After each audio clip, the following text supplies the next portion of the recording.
Next, 19th one, the angle by which the coordinate axes are to be rotated about the origin so that the transformed equation of root 3x square plus root 3 minus 1 into xy minus y square is equal to 0 would be free from xy term is. Okay.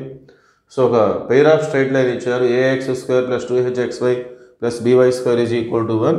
ఇక్కడ దాంతో మనం compare చేసుకుంటే ఏ అంటే X square coefficient route 3, ఇక్కడ 2h అంటే it is the coefficient of xy which is route 3 minus 1, b అంటే coefficient of y square minus y square అంటే minus 1. Okay. So ఈ పెయిర్ ఆఫ్ స్ట్రైట్ లైన్ నుండి xy term remove చేయాలంటే coordinate యాక్సిస్ని ఎంత యాంగిల్తో rotate చేయాలని చెప్పేసి అడుగుతున్నారు వాళ్ళు. సో ఇది రొటేషన్ ఆఫ్ యాక్సిస్కి సంబంధించింది.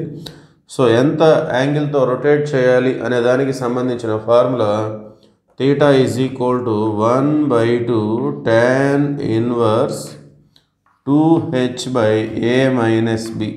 Okay. So rotation of axis నుండి xy టర్మ్ని తీసేయాలి అంటే ఇచ్చిన ఈక్వేషన్ నుండి సో ఇంత యాంగిల్తో మనం రొటేట్ చేసుకోవాలి. Now we have to substitute the values.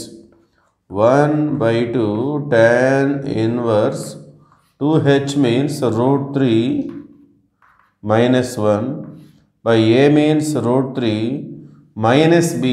Already minus 1 ఉంది, minus into minus plus 1. Okay.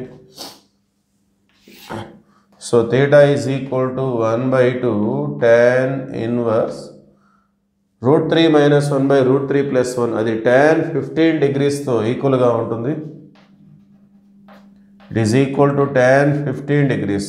Tan inverse tan cancel 1/2 into 15 degrees. 2తో క్యాన్సిల్ చేస్తే 7.5 degrees. Okay. Therefore theta is equal to 7.5 degrees. So ఇంత యాంగిల్తో rotate చేస్తే ఈ given equation నుండి మనం xy టర్మ్ని మనం remove చేయవచ్చు. Okay. So therefore option D is the right answer.